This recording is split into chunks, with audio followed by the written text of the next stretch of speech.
Hello guys, തലേ ദിവസത്തെ birthday ആഘോഷത്തിന് ശേഷം ഞങ്ങൾ നെക്സ്റ്റ് ഡേ ട്രിപ്പ് പോകാൻ തീരുമാനിച്ചു. അങ്ങനെ വെളുപ്പിനെ ഒരുങ്ങി കെട്ടി അതിരപ്പള്ളിയിലേക്കായിരുന്നു ഫസ്റ്റ് പോകാൻ തീരുമാനിച്ചത്. അങ്ങനെ ഞങ്ങൾ നേരെ അങ്ങോട്ടേക്ക് വിട്ടു.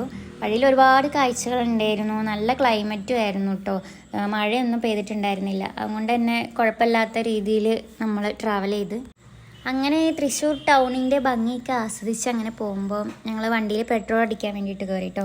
അപ്പോൾ അവിടെ ചെന്നപ്പണ്ട് ഒരു ബാക്ക് സൈഡിൽ ഫുള്ള് റംബൂട്ടാൻ്റെ കൃഷിയാണ്. അപ്പോൾ അത് ഞങ്ങൾ ആദ്യം വിചാരിച്ചത് വേറെ ഏതെങ്കിലും പ്രൈവറ്റ് പ്രോപ്പർട്ടിയാണെന്ന് വിചാരിച്ചത്, പക്ഷെ അത് ആക്ച്വലി അത് ഇവർ തന്നെയായിരുന്നു. അങ്ങനെ ഞങ്ങൾ അവിടെ നിന്ന് കുറച്ച് റംബൂട്ടാനൊക്കെ മേടിച്ച് നമ്മൾ കഴിച്ച്, പിന്നെ നമ്മൾ പോകുന്ന വഴിക്കൊക്കെ ഉണ്ട് ഫുള്ള് റംബൂട്ടാൻ്റെ കൃഷി, എല്ലായിടത്തും തന്നെ കാണുന്നത്.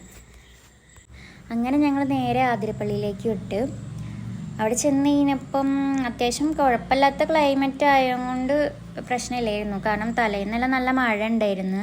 അപ്പോൾ ഞങ്ങൾ വിചാരിച്ചു ഇനി മഴയായിരിക്കും എന്നിങ്ങനെ വിചാരിച്ച് പോയതാണ്, പക്ഷെ കുഴപ്പമില്ലായിരുന്നു ക്ലൈമറ്റ്. പിന്നെ അവിടെ ചെന്ന് കഴിഞ്ഞപ്പോൾ ഓൾമോസ്റ്റ് തമിഴ്നാടിൻ്റെ വണ്ടികളാണ് ഫുള്ള് നമ്മൾ കാണുന്നത്, പാർക്ക് ചെയ്ത് ഫുള്ള്. പിന്നെ അവിടെ നിന്ന് ടിക്കറ്റൊക്കെ എടുത്ത് നേരെ കയറി കുറച്ച് ആദ്യം ഞങ്ങൾ മേലെ ഭാഗത്തേക്കായിരുന്നു പോയിട്ടുണ്ടായിരുന്നത്, വെള്ളച്ചാട്ടത്തിൻ്റെ മേലെ ഭാഗമില്ല അവിടേക്കായിരുന്നു പോയിട്ടുണ്ടായിരുന്നത്. പിന്നെ അവിടെ നിന്ന് കുറച്ച് വീഡിയോസും ഫോട്ടോസൊക്കെ എടുത്തിട്ട് പിന്നെ താഴേക്ക് പോയപ്പോൾ ഭയങ്കര കുത്തനെയുള്ളൊരു എന്താ പറയുക ഇറക്കമായിരുന്നു ഉണ്ടായിരുന്നത്.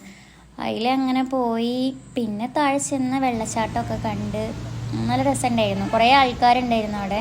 പിന്നെ അതൊക്കെ ആസ്വദിച്ച് കഴിഞ്ഞ് ഞങ്ങൾ പിന്നെ നേരെ റിട്ടേൺ മേലേക്ക് കയറുമ്പം ഇറങ്ങിയപ്പോൾ സുഖമായിരുന്നു, കയറുമ്പോൾ അതിൻ്റേതായ ബുദ്ധിമുട്ടുണ്ടായിരുന്നു, നല്ല ശ്വാസം മുട്ടൊക്കെ ഉണ്ടായിരുന്നു കയറി കഴിഞ്ഞപ്പോഴത്തേക്കും.